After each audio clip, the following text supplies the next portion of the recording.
Hello everyone, स्वागत है आप सभी का हमारे यूट्यूब चैनल में। आज हम इज आर एम से रिलेटेड इंट्रोगेटिव सेंटेंसेस को समझेंगे, यानी प्रश्नवाचक वाक्य। इससे पहले वाले वीडियो में हमने अफर्मेटिव सेंटेंसेस और नेगेटिव सेंटेंसेस को कैसे बनाते हैं वो समझ लिया था। जैसे एक बार रिवीजन कर लेते हैं। अफर्मेटिव सेंटेंसेस को बनाने के लिए सबसे पहले सब्जेक्ट, फिर इज आर एम सब्जेक्ट के अनुसार, और उसके बाद लास्ट में कॉम्प्लीमेंट, जिसमें या तो एडजेक्टिव होता है या नाउन होता है। एग्जाम्पल है जैसे वे लोग धनी हैं, तो वे लोग का होता है दे के साथ यूज होता है आर, और धनी का रिच, दे आर रिच। इसी प्रकार नेगेटिव सेंटेंसेस बनाए जाते हैं जिसमें इज आर एम के बाद नॉट का यूज किया जाता है। जैसे मैं शिक्षक नहीं हूं, मैं यानी आई के साथ यूज होता है एम, इसके बाद नॉट और फिर a teacher, I am not a teacher. तो इस प्रकार से दो सेंटेंसेस, अफर्मेटिव और नेगेटिव सेंटेंसेस, किस प्रकार बनाए जाते हैं वो हमने इससे पहले वाले वीडियो में कवर किया था। आज के वीडियो में हम इंट्रोगेटिव सेंटेंसेस को देखेंगे, यानी प्रश्नवाचक वाक्य को। तो चलिए शुरू करते हैं। कुछ प्रश्नवाचक वाक्य क्या से शुरू होते हैं, जैसे क्या बच्चे भूखे हैं, क्या तुम छात्र हो, क्या आप लोग किसान हैं। अगर इस प्रकार के सेंटेंसेस हो तो इनका जो ट्रांसलेशन यानी अनुवाद बनता है उसमें शुरुआत होती है इज आर एम से। सब्जेक्ट के अनुसार जो है वो इज आर एम होगा। इसके बाद जो सब्जेक्ट है उसको लिखते हैं, और फिर अदर वर्ड्स, यानी अगर एडजेक्टिव है तो एडजेक्टिव, और नाउन है तो नाउन, और लास्ट में क्योंकि प्रश्नवाचक है, इंट्रोगेटिव है, तो क्वेश्चन मार्क। नीचे एग्जाम्पल आप देख सकते हैं, जैसे कि क्या बच्चे भूखे हैं। तो इसमें सब्जेक्ट है चिल्ड्रन, बच्चे, तो बच्चे का है द चिल्ड्रन।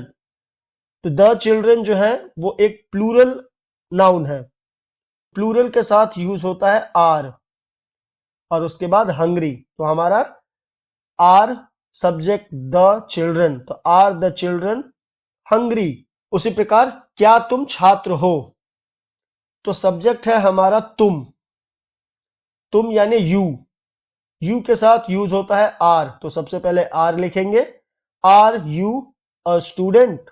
गलती से इसमें सभी एग्जांपल्स आर वाले यूज हो गए हैं। एक एग्जांपल हम खुद ले लेते हैं, जैसे कि क्या मैं किसान हूं।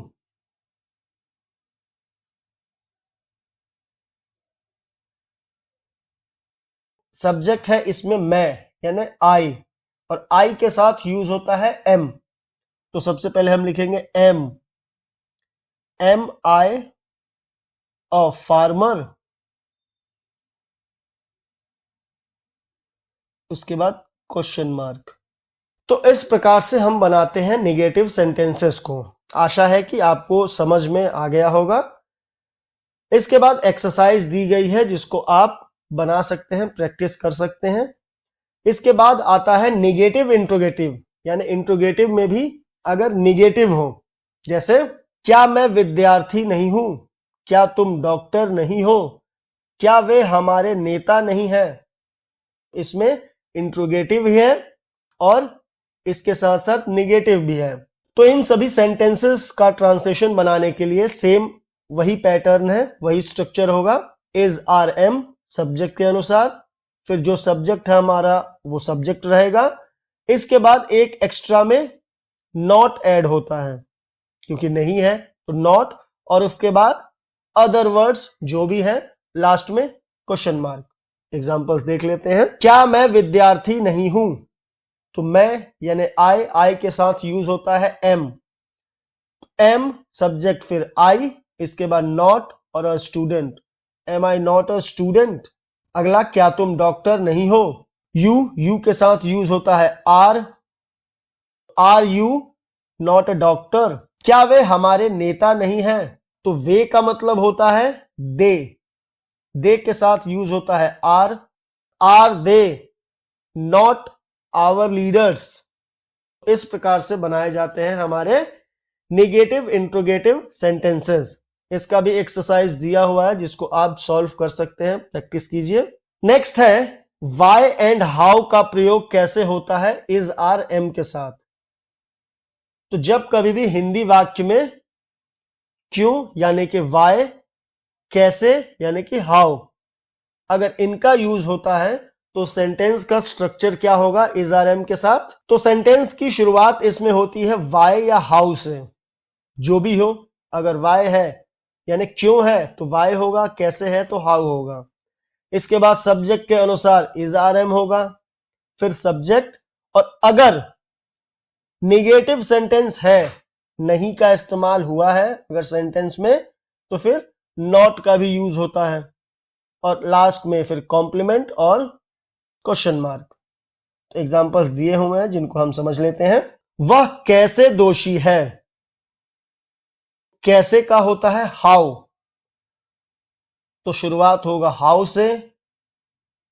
वह जो है ये सब्जेक्ट है यानी ही के साथ यूज होता है इज, तो how is subject he guilty, last में क्वेश्चन मार्क। नेक्स्ट, हम लोग क्यों गरीब हैं, क्यों का होता है वाई, सब्जेक्ट है इसमें हम लोग यानी कि वी के साथ यूज होता है आर, तो why are we poor, question mark.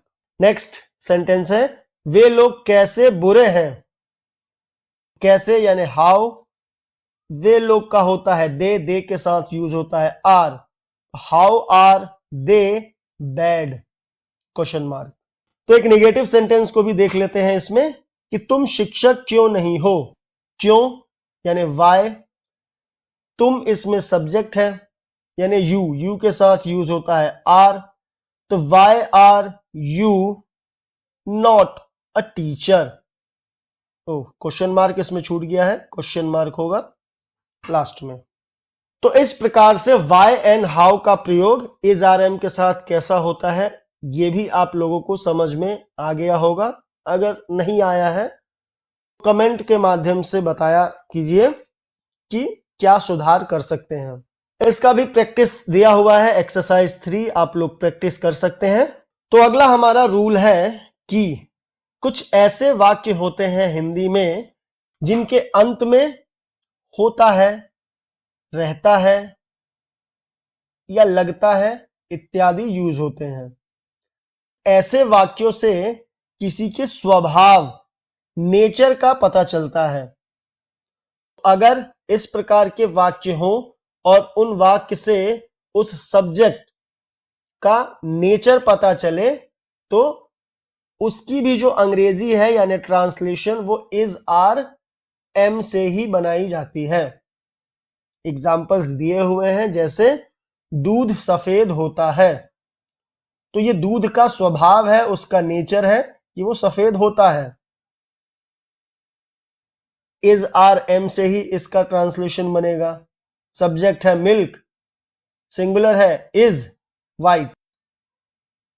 लोहा मजबूत होता है, तो ये भी इसका नेचर है।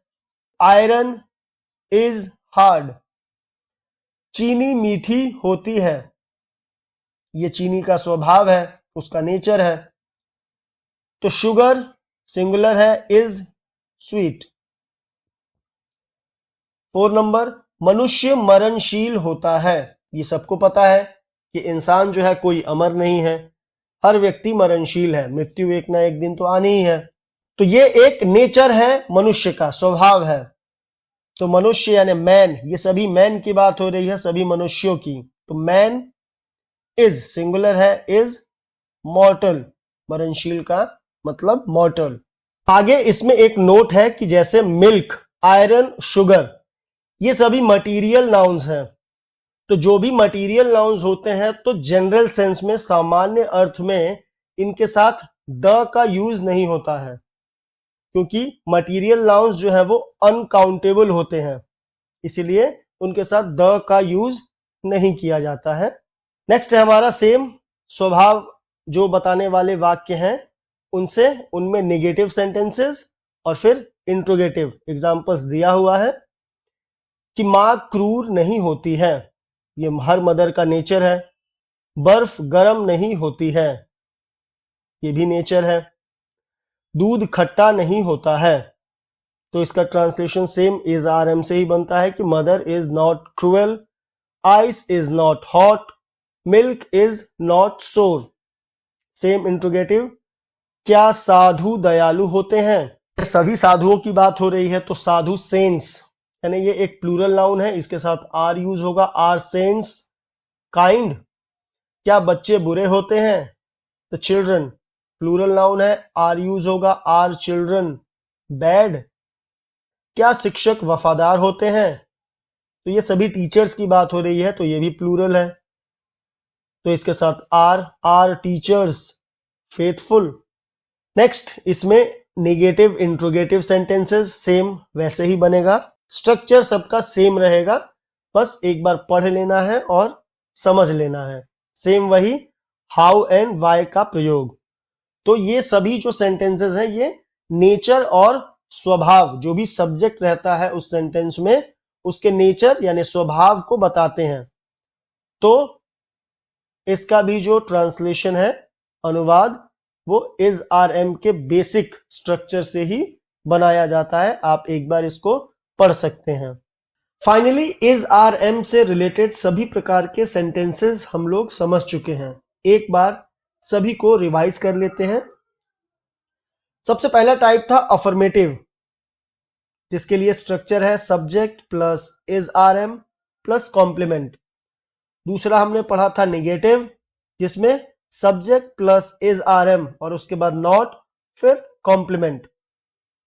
एग्जाम्पल्स भी दिए हुए हैं, जैसे इसका subject he is tall, negative he is not toll.